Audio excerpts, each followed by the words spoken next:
Boss, tigil mo yan.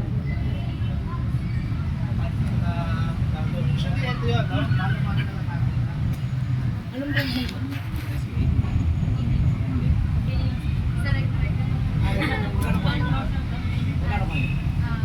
Okay. Ano itong earbud? Asan ang earbud? Itong earbud. Ang tanong, paano nilalagay ito? Yung iba basta naglagay, di ba? Paano ang tamang paglagay? Saan nakaharap? Ito?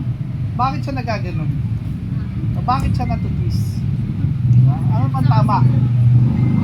Diretso? O pasibat? Paano ang sibat? Pasibat na pa ganon o pasibat na pa ganon? Sample. Ay maliit lang para kita nyo. Ito.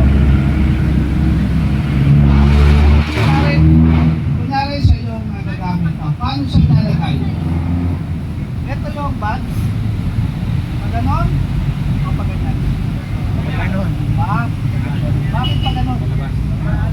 Diretso. Diretso saan? Sa ear canal. O sa eardrum natin. Yung iba sa ginagawa ano? Diba diretso lang. Yun.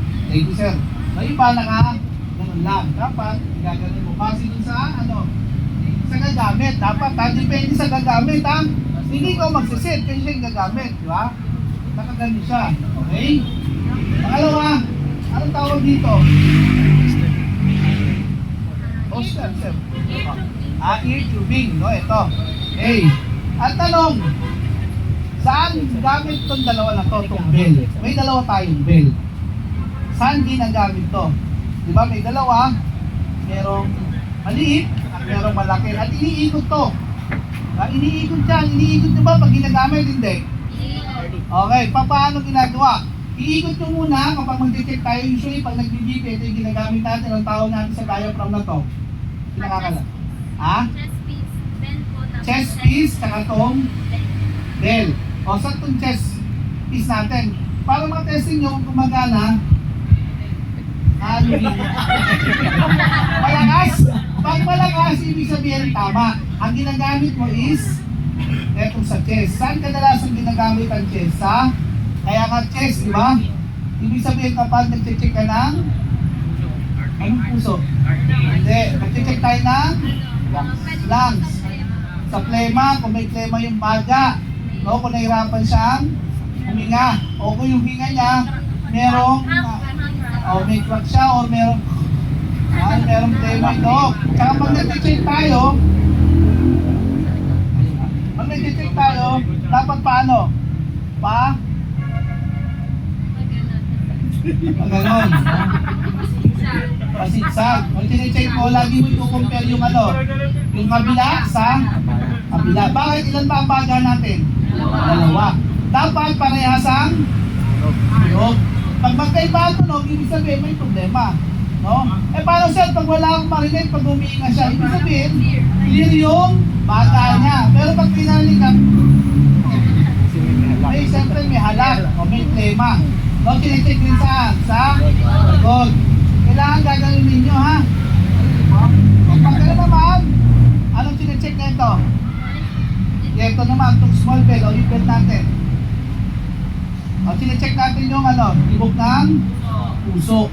Saka pa naghahawak tayo guys, hindi na ganon. Hindi na ganyan. Ha? Kadalasan dapat ano, bakit nakaganito?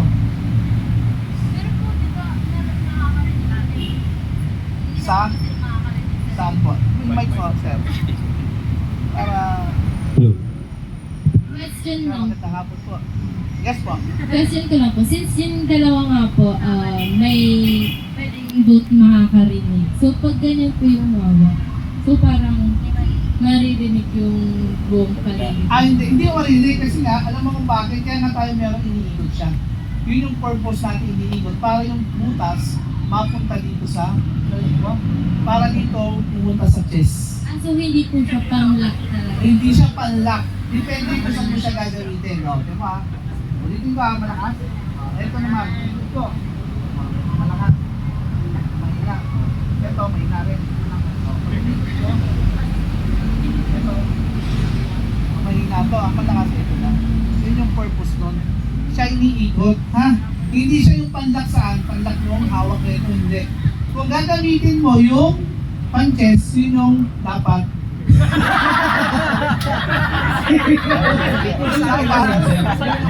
Kaliwanag. Dahil nung iikot mo siya ulit, pag ang gagamitin mo yung bell na maliit.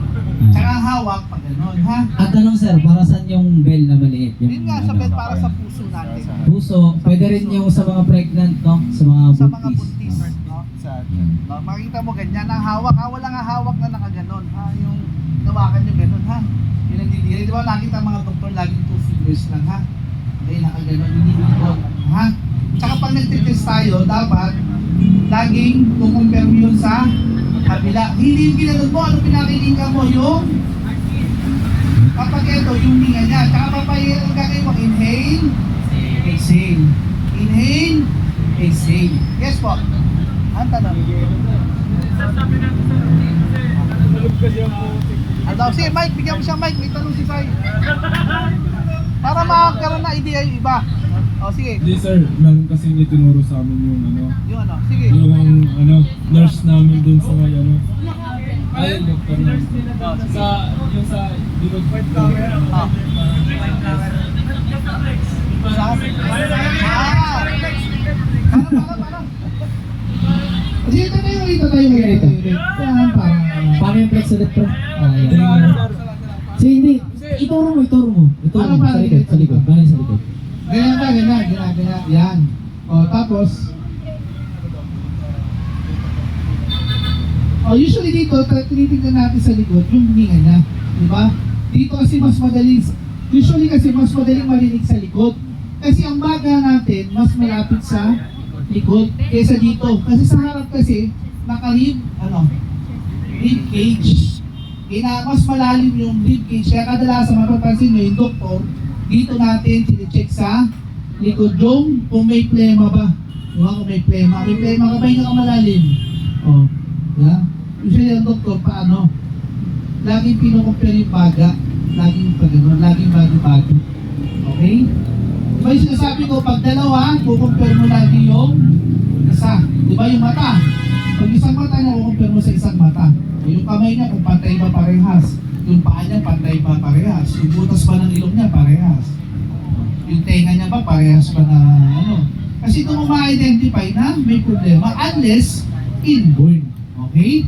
Maliwanag ha? O may mga inborn naman talaga hindi pantayan pa. Yeah? O. Next. Kayo yung stethoscope ko pala ito. Kayo yung steth ko. Okay? Kayo yung steth ko. Kayo na po. Yun. Baka mamaya mapunta kang kanina. Okay, binigay ko ha. Next. Saan na tayo? Pulse rate, okay na tayo dito, di ba? Okay.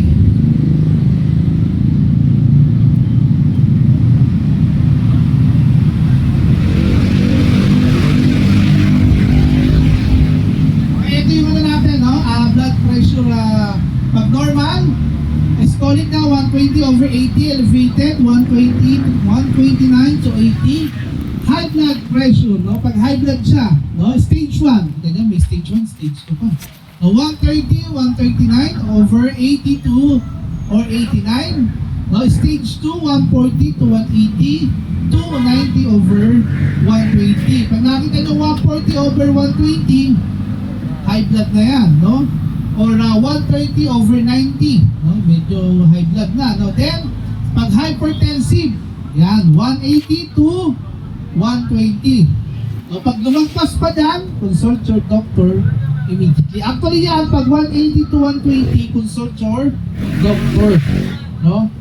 Pwede nila siyang itakbo sa pinakamalayo. Pinakamalayo o pinakamalapit? Pinakamalapit na hospital. Sir, anong gagawin namin bilang medic? Ang tanong. Di ba? Sir, anong gagawin namin? Panonoorin lang ba namin niya habang high blood? Hindi.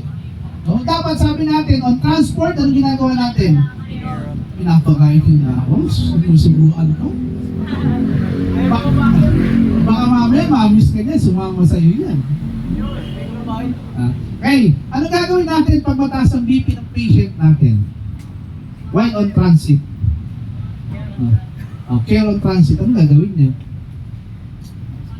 Monitor ang alin? Yung BP every 15. Pag ganito kataas na, every 15 pa to? Every 5. Ano yung monitor mo? BP tsaka yung yung oxygen level. Kasi once sa sobrang taas ang BP niya, guys, ang next mangyayari dyan is pwedeng magkaroon or maging cardiac arrest. Pag nag-cardiac arrest, ang susunod natin gagawin? Anong patay? Patay na? Anong sasabihin? Anong gagawin pag nag-cardiac arrest? Anong code black, red? Code blue. Anong gagawin? Kung sabi code blue, CPR na tayo. Kaya kayo, pag mataas ang BP ng patient nyo, huwag nung iiwanan, ha? I-monitor nyo every 5 minutes. No? Or at the same time, gagawin ninyo, BBP nyo every 5 minutes. At the same time, kailangan medyo malamig yung yung ambulance nyo. No? Pag sinakay nyo sa sobrang init ka, kung mainit yung pasyente nyo, o mainit yung ambulansya nyo, walang aircon, pwede tumaas pa rin yung blood pressure yan. O pwede nyo pahigayin, ano pa pahigayin nyo, paano ang higaan niya? Pantay ba, tataas nyo ng konti. Tataas nyo, anong tawag doon pag tinaas nyo ng konti? Anong tawag natin? O mamaya, alamin natin ha. O, hindi pwedeng flat agad, yung flat lang. O medyo Fowlers. O, hindi si Fowlers na kilala niya ha. Fowlers, sabihin no, nakagaling siya. No? Para at least hindi masyado umakit yung dugo. No? Paano naman siya pag kumama ang dugo? Yan ang tanong. Ano itataas nyo? Ulo o paa? Bakit paa? Ang alin? Para yung dugo niya hindi na masyadong bumaba sa paa. Kaya ini-elevate natin yung paa. Maliwanag ha? O baka mamaya mababa ang dugo, inakit mo siya ha? Semi-powerless mo. Nagsa-semi-powerless lang tayo kapag mataas ang BP o ang dugo. Mataas ang BP, hindi dugo. No? Mataas ang BP o yung blood pressure. No? Or pag nahihirapang huminga. No? Baka mamaya nahihirapang huminga, nakahiga pa siya na. Anong tawag pag straight?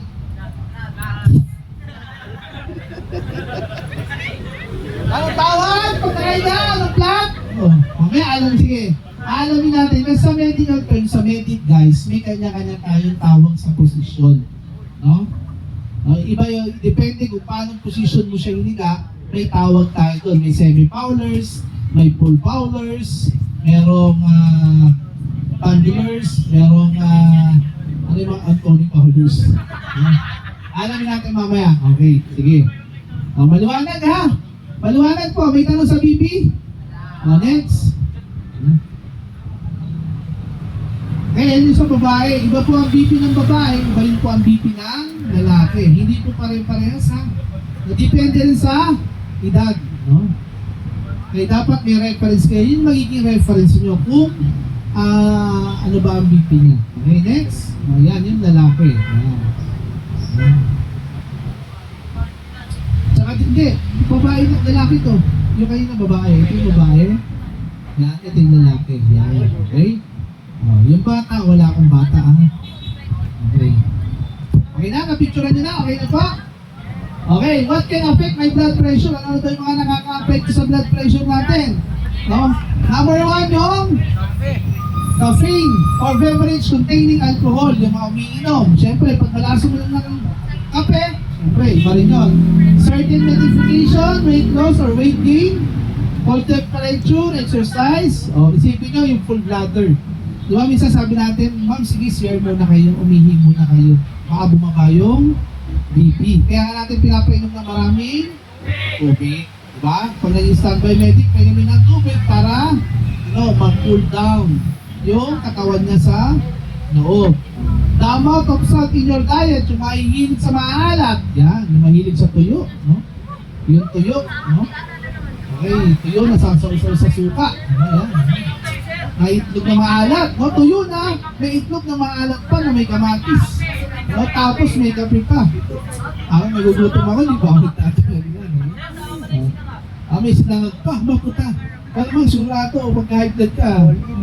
Puro all in, puro smoking. Yan. Pag na-stress, yan. O yung mga nag-stress. Dapat anong gawin? Pag na-stress, tatanggalin yung stress. Alin, yung stress o yung nagpapa-stress? Ako, pa-stress, syempre. Okay. Tinanggal mo na ba? Yun tayo. Yan tayo. Okay, next. Blood oxygen level. Natututo ba kayo, guys? Baka naman salita ako ng salita rito, wala pala kayo natututunan. Tapos baka mamaya mabaitaan ko, yung nag-training ko sa EMFR ng Balumpari, walang maalam. Nakakaya. Dapat may alam. No? Pag hindi alam, pwede tanong. Anong batch to? Wala naman nahalong batch, no? Batch Alpha, batch Bravo, wala na. Puro batch Charlie ngayon, no? Okay. Di ba ikaw parang nakita dito sa batch Bravo? Saan ba nakita ko? Bravo dito. Bumibisita ka lang. Okay. Yan. Okay, yan. Blood oxygen level. Blood oxygen level o blood oxygen saturation is the amount of oxygen you have circulating in your body. Yan, napakahalaga rin na ito. Guys, kung namamonitor nyo, number 1, kanina yung BP, namamonitor nyo, di ba? Pangalawa, kung namamonitor nyo yung oxygen level niya, hindi tayo mamamatayan ng pasyente. Tandaan nyo yan. Kung kaya nyo, kung alam nyo lang i-monitor to, at alam nyo yung dapat yung gawin, hindi tayo mamamatayan ng pasyente. Kasi kaya tayo mamamatayan ng pasyente, ang problema, hindi natin, minomonitor. No? Okay. Oxygen is essential. No? Sabi dyan, is essential to life, and our bodies need a certain amount of oxygen to function properly. Oxygen enters to your body through your nose, di ba? Pag pumasok, through your nose or mouth, when you breathe, inhale and passes to your lungs, into your bloodstream. Once in your bloodstream, the oxygen then goes to cell all over your body.